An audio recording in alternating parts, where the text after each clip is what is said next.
क्या आप ये बात जानते हो दोस्तों कि भारत में हर साल कितने लोगों को किडनी फेलियर होता है और कितने लोगों को उसमें रीनल ट्रांसप्लांट एडवाइस किया जाता है। ये बहुत बड़ा नंबर है दोस्तों। नेफ्रोलॉजिस्ट ऑलमोस्ट 2 से 2.25 लाख लोगों को हर साल किडनी ट्रांसप्लांट का एडवाइस करते हैं। तो क्या सबको किडनी मिल जाती है? नहीं। इसमें से सिर्फ 7,000 से लगभग 12-13 हजार लोग रहते हैं, उन्हीं को डोनर मिल जाते हैं and they probably can lead a normal life. लेकिन बाकी बचे हुए लोगों का क्या? बाकी लोगों को एक मशीन के ऊपर डिपेंड रहना पड़ता है जब तक उनको किडनी या रीनल ऑर्गन डोनर ना मिल जाए, और उनके लिए एक ही सॉल्यूशन होता है, डायलिसिस। दोस्तों ये डायलिसिस मशीन जो है वो आपके किडनी का ही काम करती है। मतलब क्या है कि आपके शरीर में खून में जो भी टॉक्सिक सब्सटेंसेस है या फिर एक्स्ट्रा इलेक्ट्रोलाइट्स है, उनका एडजस्टमेंट कम ज़्यादा करना, एक्स्ट्रा पानी की मात्रा हो, जो कुछ भी हो, इन सब चीज़ों को फिल्टर करके उनको यूरिन में पहुंचाने का काम होता है किडनी का। यही काम ये डायलिसिस मशीन करती है। लेकिन ये डायलिसिस मशीन को आपके शरीर को किसी ना किसी तरीके से कनेक्ट करना पड़ता है, और इन्हीं एक्सेस के ऊपर हम आज बात करने वाले हैं। इसमें एक बहुत ही कॉमन प्रोसीजर की जाती है, एक माइनर सर्जरी की जाती है, उसको बोलते हैं एवी फिस्टुला क्रिएशन, मतलब आर्टेरियो वीनस फिस्टुला। और दोस्तों यही है हमारे आज के वीडियो का टॉपिक। मैं हूं डॉक्टर गायकवाड़, आपका अपना कार्डियोवैस्कुलर एंड थोरेसिक सर्जन। और मैं आपको आज डिजन और मैं आपको आज डिटेल में जानकारी बताऊंगा एवी फिस्टुला के बारे में। तो दोस्तों किसी भी पेशेंट को जब नेफ्रोलॉजिस्ट डायलिसिस एडवाइस करते हैं तो उसके करने के 3 मेन तरीके होते हैं। सबसे कॉमन, सबसे इजी और सबसे फास्ट तरीका होता है सेंट्रल कैथेटर के थ्रू डायलिसिस करना। मतलब क्या है कि आपके गर्दन में राइट साइड या लेफ्ट साइड को जो खून की नसें होती है, अशुद्ध खून की नसें, वेन्स, जो कि मैंने बार बार आपको बताया, जिनका काम होता है कि पूरे शरीर से अशुद्ध रक्त हार्ट की तरफ पंप करना, इन नसों में ही ये डायलिसिस कैथेटर डाला जाता है। वो कैथेटर का जो आगे का टिप होता है वो आपके यहां से गर्दन से निकल के आगे जाके आपके हार्ट में पहुंच जाता है इस नस के द्वारा। इसको हम सुपेरियर वेना केवा बोलते हैं, और वहां से वो आपके हार्ट में पहुंच जाता है यहां तक, ये राइट एट्रियल चेंबर है। तो दोस्तों इतना सिंपल तरीका होने के बाद ये एवी फिस्टुला वाला ऑपरेशन क्यों? तो दोस्तों ये सेंट्रल कैथेटर जो होता है ये एक फॉरेन बॉडी है, ये एक प्लास्टिक की पाइप होती है। सेंट्रल वीनस कैथेटर जैसे कि मैंने बताया कि ये हार्ट के अंदर यहां तक आ जाता है। तो उस कैथेटर में इंफेक्शन लगना बहुत कॉमन बात है, और उसकी वजह से हार्ट के अंदरूनी मसल के एरिया में कहीं भी इंफेक्शन हो जाता है, और इसको हम एंडोकार्डाइटिस बोलते हैं। उससे भी और एक खतरनाक कॉम्प्लिकेशन हो सकता है कि ये कैथेटर के नजदीक ये वॉल दिख रहे हो सफेद रंग के, इसको बोलते हैं हम ट्राइकस्पिड वॉल। तो ट्राइकस्पिड वॉल भी खराब होकर ट्राइकस्पिड वॉल एंडोकार्डाइटिस हो जाता है। तो दोस्तों ये जानलेवा कॉम्प्लिकेशंस होते हैं इस कैथेटर के, और इसलिए जब भी आपके किडनी के डॉक्टर एंटिसिपेट करते हैं कि आपको लंबे समय तक, सालों साल तक डायलिसिस लग सकता है और शायद से आप ट्रांसप्लांट पे भी जा सकते हो, तो उसके बाद आपको वो एवी फिस्टुला का एडवाइस करते हैं। इसके बीच में एक परमाकैथ नाम का भी ऑप्शन आता है, लेकिन मेरे टॉपिक का आज का वो डिस्कशन ना होने की वजह से मैं ज्यादा उसके डिटेल में नहीं जाऊंगा। अगर आप डिमांड करोगे तो कभी बाद में मैं इसके ऊपर एक वीडियो अलग से बना सकता हूँ, वो भी काम हम ही करते हैं दोस्तों वैसे। तो एवी फिस्टुला में करते क्या है, A for artery, V for vein, arteriovenous fistula, मतलब उनके बीच में आप एक कनेक्शन बना रहे हो। तो दोस्तों आर्टरी क्या होती है कि आपके दिल से शुद्ध रक्त पूरे शरीर में पंप करती है। ओके, तो मान लो आपके हाथ है, इसमें आपके यहां से, मतलब कंधे से यहाँ तक एक आर्टरी आती है, उसको हम बोलते हैं ब्रेकियल आर्टरी, और उसके मेन दो ब्रांचेस बन जाते हैं ऐसे। तो यहाँ पर होती है रेडियल आर्टरी और यहाँ पर होती है ulnar artery. Radial artery, ulnar artery. तो डायलिसिस के कन्वीनियंस के हिसाब से, मान लो आप लेटे हुए हो और आपको डायलिसिस करवाना है, तो बेस्ट रहता है कि आपके हाथ पे अगर फिस्टुला बन जाए तो वहां से एक्सेस लेना बहुत इजी हो जाता है। तो उसमें सबसे कॉमन टाइप, सबसे फ्रिक्वेंटली जो हम फिस्टुला बनवाना चाहते हैं, वो पेशेंट का जो नॉन डोमिनेंट हैंड है। मतलब अगर आप दाहिने हाथ से काम ज्यादा करते हो तो हम बाएं हाथ में डायलिसिस की फिस्टुला क्रिएट करना प्रेफर करते हैं, और उसमें रिस्ट वाली फिस्टुला, इसको लेमैन की लैंग्वेज में रिस्ट वाली फिस्टुला, या फिर हम सर्जन्स की लैंग्वेज में इसको हम बोलते हैं रेडियोसिफेलिक फिस्टुला। तो दोस्तों, मैं आपको थोड़ा सा मोटा मोटा वेन्स क्या होते हैं इसकी थोड़ी एनाटॉमी इस पिक्चर के हिसाब से आपको दिखाता हूँ। ये रास्ता है, इसलिए समझा रहा हूं क्योंकि जब भी आपका फिस्टुला बन जाएगा, आपका खून इसी रास्ते से, जो कि शुद्ध रक्त बनेगा फिल्ट्रेशन के बाद का, तो वो इसी रास्ते से ट्रैवलिंग करते हुए आपके हार्ट में जाएगा और हार्ट से आपके पूरे शरीर में पंप हो जाएगा। शायद से आप मेरी बात ज्यादा सिंपल तरीके से समझ गए होंगे। तो दोस्तों, मुझे अगर कोई भी फिस्टुला बनानी है तो मुझे सबसे पहले एक इमेजिंग चाहिए होता है, क्योंकि मुझे वेन्स ऊपरी ऊपर थोड़े थोड़े दिख रहे हैं, बट लाइक उसका एक साइंटिफिक स्टडी होना चाहिए। इसलिए होना चाहिए कि आगे जाके आपका फिस्टुला 5 साल तक चले या 10 साल तक चले, जब तक आपको किडनी का डोनर ना मिले। तो एक हमारा थंब रूल, एक प्रिंसिपल होता है कि अल्ट्रासाउंड पे आपका जो वेन है उसका साइज मिनिमम 2.5, मैं तो 3 मिलीमीटर के ऊपर का वेन चूज करता हूं, 2.5 से 3 मिलीमीटर के ऊपर का वेन का साइज होना चाहिए। और आपका जो आर्टरी है, रेडियल आर्टरी, उसका साइज एटलीस्ट 2 मिलीमीटर के ऊपर होना चाहिए। ये बहुत बेसिक क्राइटेरिया दोस्तों। दूसरी बात है कि आपकी जो वेन है उसका पूरा, जो आपको मैंने रास्ता बताया, कि पूरे रास्ते में कहीं पर भी खून का थक्का नहीं होना चाहिए, ब्लड का क्लॉट नहीं होना चाहिए। अगर ये फाइंडिंग हमसे मिस हो गया तो फिर आपके साथ एवी फिस्टुला सर्जरी के काफी डिजास्टर्स कॉम्प्लिकेशंस हो सकते हैं, जिसके बारे में मैं आपको बाद में बताने वाला हूं दोस्तों। दोस्तों, एक नॉर्मल आर्टरी होती है, उसके अंदर नॉर्मल इंसान में ब्लड प्रेशर होता है 120 से 130 तक का, 120 टू 130 मिलीमीटर ऑफ मर्क्यूरी। और एक नॉर्मल वेन होती है, उसके अंदर जो ब्लड प्रेशर होता है वो लगभग 0 से 3 मिलीमीटर मर्क्यूरी, मतलब इतना ही होता है, उसके अंदर मानो कोई प्रेशर ही नहीं होता है। ठीक है। और किडनी के पेशेंट में तो जनरली हाइपरटेंशन होता ही है, तो इनका प्रेशर कभी कभी मैंने 200 मिलीमीटर ऑफ मर्क्यूरी तक देखा हुआ है। जब भी ये आर्टरी 130 या 140 मिलीमीटर ऑफ मर्क्यूरी से इस वेन के अंदर ब्लड पंप करती है, तो उससे होता है कि इस वेन के अंदर उस वेन की साइज बढ़ने लगती है, वो वेन फूलनी चालू हो जाती है, वो फूलनी चालू हो जाती है और धीरे धीरे उसका थिकनेस भी बढ़ जाता है। इसको हम आर्टेरियलाइजेशन ऑफ दैट वेन बोलते हैं। ठीक है। और ये थ्रू आउट, ये जो आपको मैंने रास्ता बताया हार्ट तक जाने वाला उस वेन का, वो पूरा रास्ता इस तरीके से आर्टेरियलाइज हो जाता है दोस्तों। अब आप सोचिए कि इसके अंदर कहीं पर भी अगर खून का थक्का पहले से जमा हो और आपने उसी में फिस्टुला बना दी, तो क्या हो सकता है, वो वेन फूल जाएगी और फूल के उसको फटने के चांसेस हो जाता है। इसी को हम एन्यूरिज्म बोलते हैं, एवी फिस्टुला एन्यूरिज्म, और वो बाद में रप्चर होता है। ये सबसे पहले अल्ट्रासाउंड स्टडी बहुत ज्यादा जरूरी होता है एक क्वालिफाइड रेडियोलॉजिस्ट द्वारा इस नस का। उसके बाद हम सर्जरी करते हैं आपका।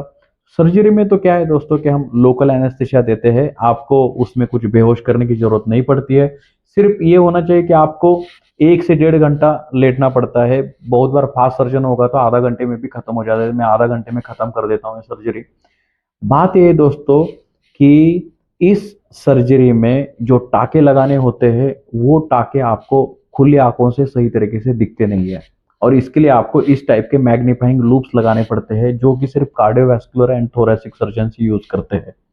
इसलिए वो जो एनास्टमोसिस होता है, उसकी एक्यूरेसी, उसकी साइज, वो कार्डियक सर्जन से बेहतर कोई नहीं जान सकता। उस आर्टरी और उस वेन का जो अंदर का हैंडलिंग होता है, वो कार्डियक सर्जन से बेहतर कोई नहीं जानता, क्योंकि ये हम डेली बेसिस पे करते हैं। बाईपास सर्जरी में हमको इससे भी छोटे आर्टरीज का सुचरिंग करना पड़ सकता है। लेकिन लीगली एवी फिस्टुला कार्डियक सर्जन के अलावा प्लास्टिक सर्जन, यूरोलॉजिस्ट मतलब यूरोलॉजी सर्जन, उसके बाद कुछ कुछ तो नेफ्रोलॉजिस्ट भी करते हैं, और उसके बाद फिर आप रिजल्ट्स में उतना वेरिएशन आप डेफिनेटली दे सकते हो। आज की डेट में मैंने अपने क्लिनिकल प्रैक्टिस में एवी फिस्टुला का फेल्योर रेट 50% से भी ऊपर बताया हुआ है। दुख की बात यह है कि अगर आपका एक बार एवी फिस्टुला किया गया और वो फेल हो गया, तो उसके बाद वो आपकी जगह, वो वाला स्लॉट आपका खत्म हो जाता है। आपको शरीर में दूसरी जगह या दूसरे हाथ में आपको एवी फिस्टुला बनानी पड़ती है दोस्तों। तो बहुत सोच समझ के कीजिएगा। छोटी सर्जरी है but it's not very easy surgery, इसके कॉम्प्लिकेशंस भी बहुत ज्यादा खतरनाक होते हैं। ओके, तो दोस्तों ऑपरेशन में आप कुछ इस प्रकार से आप देख सकते हो कि हम टाके किस तरीके से लगाते हैं और एग्जैक्टली कनेक्शन कैसे करते हैं। उसके बाद आपको एक स्किन के ऊपर सूचर लगाया जाता है। यूजुअली इसका इंसिजन जो ऑपरेशन को होता है 3 से 4 सेंटीमीटर का होता है, और जनरली हम डे केयर बेसिस पे ही ये सर्जरी करते हैं। पेशेंट खुद भी आपकी अपनी फिस्टुला चल रही है या नहीं वो पता कर सकता है। कैसे? आपने कभी किसी बिल्ली के ऊपर हाथ रखा है दोस्तों? अगर आप किसी बिल्ली के ऊपर हाथ रखोगे तो उसका एक परिंग कैट साउंड आता है, कर कर कर। इसी तरीके से इस फिस्टुला के ऊपर अगर आप हाथ रखोगे तो आपको वो मरमर या वो एक परिंग साउंड होता है, वो आपके उंगलियों को बहुत आसानी से फील हो जाएगा दोस्तों। इसका मतलब आपकी फिस्टुला काम कर रही है, और ये आपको जिंदगी भर याद रखना है। खुद की फिस्टुला खुद चेक करने की आदत डाल लीजिएगा। जब भी ये आवाज सुनाई ना दे या बड़ी मुश्किल से सुनाई दे तो आपको तुरंत आपके सर्जन के पास जाना है, क्योंकि उस फिस्टुला में डेफिनेटली कुछ ना कुछ तो प्रॉब्लम आना चालू हो चुका है। ये समझने, ये वाली जो फिस्टुला है रिस्ट के आसपास हम बनाते हैं, इसको हम रेडियोसेफेलिक बोलते हैं। एल्बो के आसपास बोलते हैं तो हम इसको ब्रैकियोसेफेलिक बोलते हैं। अब इसके अलग अलग वेन्स अगर बहुत डीप है आपके मसल के अंदर और बाकी वेन्स में हमको फिस्टुला बनाना पॉसिबल नहीं है, तो उसके हम ट्रांसपोजिशन सर्जरीज होते हैं, वेन के ट्रांसलोकेशन ट्रांसपोजिशन सर्जरीज वो भी रहते हैं। तो दोस्तों आपकी फिस्टुला बनने के बाद यूजुअली आपको 3 महीने के लिए हम एंटीकोएगुलेंट टैबलेट एडवाइस करते हैं। मतलब क्या है कि खून पतला होने की गोलियां। उससे क्या होता है कि ये तो हमने जो कनेक्शन बनाया, मैं कोई भगवान नहीं हूं, मैं एक इंसान हूं, और हमने एक अननेचुरल कनेक्शन बनाया हुआ है, तो उसमें डेफिनेटली कुछ ना कुछ तो खून के थक्के जमा होने के चांसेस रहते हैं। इसलिए हम आपको खून पतला रहने की गोलियां आपको देते हैं। अब इसके बाद क्या होता है कि ये फिस्टुला, जैसे कि मैंने आपको बताया कि इसकी साइज धीरे धीरे बढ़ते जाती है और उसके अंदर का फ्लो भी उतना ही बढ़ जाता है। पहले क्या है कि नेचुरल वेन में उतना जोर से तेजी से फ्लो नहीं था। अभी क्या है कि वो वेन मान लो आर्टरी में ही कन्वर्ट हो गई, और उसके बाद उसके अंदर बहुत ज्यादा ब्लड फ्लो बन जाता है, वो तेजी से बहता है और क्वांटिटी भी ज्यादा हो जाती है। तो इसको हमें यूजुअली 6 हफ्ते से 10 हफ्ते के बीच में फिर से इवेल्युएट करना पड़ता है, ताकि क्या मुझे इसका मैचुरेशन हुआ है और ये फ्लो डायलिसिस के लिए सफिशिएंट है। अगर ये फ्लो डायलिसिस के लिए सफिशिएंट है, जैसे कि मैंने आपको दिखाया ये फिगर, तो इसके बाद हम यूजुअली 6 से 8 हफ्ते या कभी कभी as early as 4 weeks, as late as 10 to 12 weeks, मतलब 1.5 महीने से 2-2.5 महीने के भीतर हम इसको यूजुअली मैचुरेशन होने का एक्सपेक्ट करते हैं, और ये हम डायलिसिस के लिए यूज कर सकते हैं दोस्तों। तो एवी फिस्टुला बनाने के बाद और वो मैच्योर होने के बाद आपको जब डायलिसिस करना है, तो वहां पर आपको, अगर रिस्ट में आपकी फिस्टुला बनी है तो आपके फोर आर्म में प्रिक्स लगेंगे, और आपकी एल्बो में फिस्टुला बनी है तो आपके अपर आर्म में प्रिक्स लगेंगे दोस्तों, और वहां से ये डायलिसिस होता रहेगा। अब दोस्तों आप ध्यान रखिएगा कि ये जो डायलिसिस के लिए प्रिक्स लिए जाते हैं, इसके बाद भी काफी कुछ दिक्कतें आ सकती है। जैसे कि आप गलती से वो लोग आर्टरी में प्रिक कर देते हैं, या कभी कभी ब्लड प्रेशर इतना ज्यादा होता है कि वेन में भी प्रिक मार दिया, तो उसके बाद वहां से खून की पिचकारी आ रही है, या वहां पर बहुत ज्यादा बड़ा स्वेलिंग आ चुका है, आपको बहुत दर्द हो रहा है और वो रुक ही नहीं रहा है, स्वेलिंग काफी बढ़ता जा रहा है, तो इस हालत में आपने तुरंत अपने सर्जन के पास जाना है। ना आपका सर्जन एवी फिस्टुला बनाने वाला जो इम्पोर्टेंट है, उसी हिसाब से आपके डायलिसिस टेक्नीशियन, डॉक्टर्स जो कि उसके कॉम्प्लिकेशंस हैंडल करने के काबिल है कि नहीं, वही वो भी बहुत ज़्यादा इम्पोर्टेंट है दोस्तों। एवी फिस्टुला बनाने के लिए मैं हमेशा पेशेंट अगर राइट हैंडेड है तो उसका लेफ्ट हैंड चूज करता हूँ, और वाइस वर्सा, ठीक है। क्योंकि मैं चाहता हूँ कि आपका जो डोमिनेंट हैंड है उसमें अगर मैं कुछ सर्जरी करता हूँ तो उसको इंजरी होने के चांसेस ज़्यादा रहते हैं, इसलिए मैं कोशिश करता हूँ कि आपके नॉन डोमिनेंट हैंड में ये बना दे। तो हमें 4 जगह ज़्यादा इंपॉर्टेंट है, आपका रिस्ट और आपका एल्बो लेफ्ट हैंड का, आपका रिस्ट और आपका एल्बो राइट हैंड का, ये 4 जगह बहुत इंपॉर्टेंट है। तो एक सिंपल सी बात है, आपकी यहाँ फिस्टुला मैं बनाऊंगा और धीरे धीरे अगर वो बंद हो जाती है तो मेरे पास दूसरा ऑप्शन है एल्बो। उसके बाद राइट हैंड में भी यहाँ पर फिस्टुला बनाऊंगा, वो खराब हो तो चौथा ऑप्शन रहता है एल्बो। तो इस तरीके से आप मान लो एक एक फिस्टुला के भरोसे 2 या 3 साल चलाओगे, कभी 4 साल चलाओगे, तो आप किसी तरीके से अगर मान लो आपके लाइफ टाइम में चाहे 3 या 4 अगर हम फिस्टुला बना पाए तो आपके 10 साल भी निकल सकते हैं, and it's a very pretty decent time to get a donor for your renal transplant, ठीक है। तो दोस्तों अभी फिस्टुला में क्या क्या दिक्कतें आ सकती है, तो फिस्टुला में इमीडिएटली क्या प्रॉब्लम हो सकता है, आपको पेन होगा और आपको ब्लीडिंग हो सकता है अगर कहीं पर सूचर सही नहीं लिए गए। तो आपका अगर बहुत ज्यादा ड्रेसिंग तुरंत गीला हो रहा है और खून की पिचकारी आ रही है वहां से, तो सिंपल सी बात है आपको तो तुरंत थिएटर में लेके जाके फिर से उसमें टाका लगाना पड़ता है, आपको सर्जन को कंसल्ट करना है। अब 6-7 दिन के अंदर क्या क्या कॉम्प्लिकेशन हो सकती है, इन्फेक्शन हो सकता है, चांसेस बहुत कम होते हैं क्योंकि वुंड छोटी होती है, लेकिन इन्फेक्शन। दूसरा होता है आपके हाथ के ऊपर स्वेलिंग आ जाती है दोस्तों, ये आती ही है, मैं कभी नहीं बोलूंगा कि फिस्टुला बनाए और हाथ पे स्वेलिंग नहीं है, लेकिन स्वेलिंग यूजुअली दोस्तों आप अगर हाथ इस तरीके से भी रखोगे ना, तो यूजुअली सोते टाइम तो स्वेलिंग काफी हद तक कम हो जाती है और हम दवाइयों से उसको काफी हद तक ठीक कर सकते हैं। और दूसरी बात है, हम तीसरे दिन या चौथे दिन के बाद आपको फिस्टुला के लिए मतलब उस हाथ से हम ये एक्सरसाइजेस करने को बोलते हैं।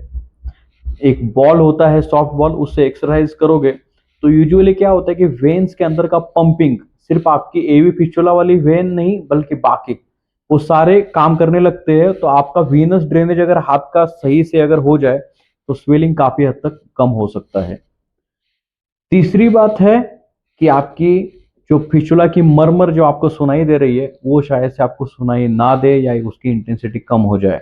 मतलब क्या है कि आपके एनास्टमोसिस में कहीं ना कहीं प्रॉब्लम आ चुका है, ऑपरेशन में दिक्कत हो चुकी है। ये काफी बड़ा वार्निंग साइन है दोस्तों, इसमें आपको तुरंत जाके सर्जन को वापस मिलना चाहिए।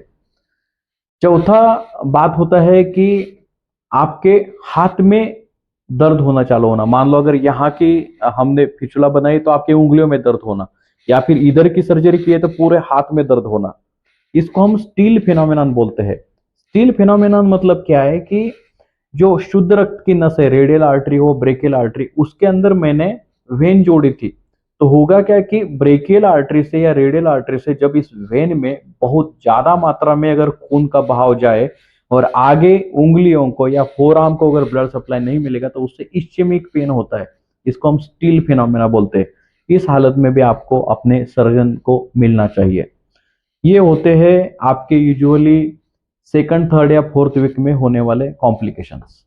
और लास्ट की चीज होती है दोस्तों, जो कॉम्प्लेक्स यूजुअली हमको एक 4 या 6 हफ्ते के बाद दिखाई देता है, वो होता है कि आपकी जहाँ फिस्टुला बनाई है उस एरिया में कहीं ना कहीं काफी बड़ा ऐसे गुब्बर ऐसा स्वेलिंग आ जाता है, जिसको हम एन्यूरिज्म फॉर्मेशन बोलते हैं, जो कि मैंने कंसेप्ट समझाते टाइम पहले भी बताया। अगर एन्यूरिज्म जैसा कुछ दिखाई दे तो तुरंत उसको सर्जन को दिखाना है, क्योंकि मोस्ट ऑफ द टाइम उसमें आपका एवी फिस्टुला बंद करना पड़ सकता है और वो एन्यूरिज्म को आपको एक्सरसाइज करना पड़ सकता है। It's a very dangerous complication.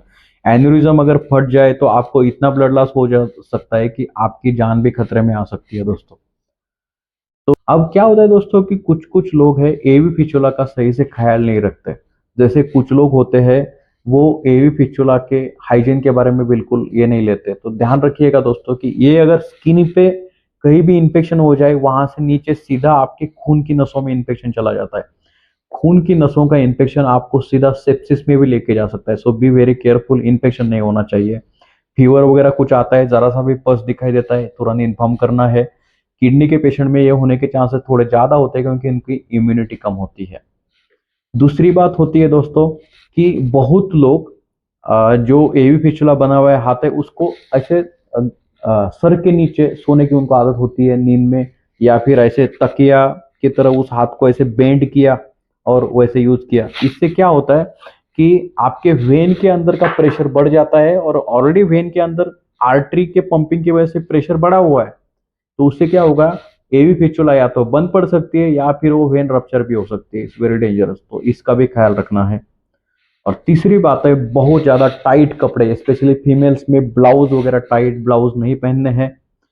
और डॉक्टर्स कोई भी हो, अगर उनको पता नहीं होगा एवी फिस्टुला के बारे में, तो वो लोग यही से बीपी आपका चेक कर सकते हैं, और कभी कभी यहाँ पर टूर्निके बांधकर उसी में प्रिक देकर वो लोग ब्लड का सैंपल भी कलेक्ट करना चाहते होंगे, क्योंकि वो वेन बहुत अच्छी दिखती है। तो ये सारे प्रिकॉशंस आपने लेने हैं एवी फिस्टुला के बारे में। तो एवी फिस्टुला के बारे में आपको मैंने एक सर्जरी रिलेटेड प्राइमरी नॉलेज और उसके कॉम्प्लिकेशंस, और वो एवी फिस्टुला क्वालिफाइड सर्जन से क्यों करवाना जरूरी है, ये मैंने आपको डिटेल में बताया है।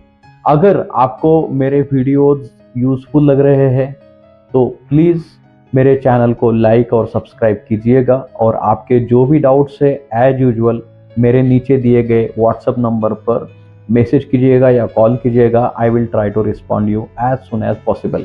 Thank you very much.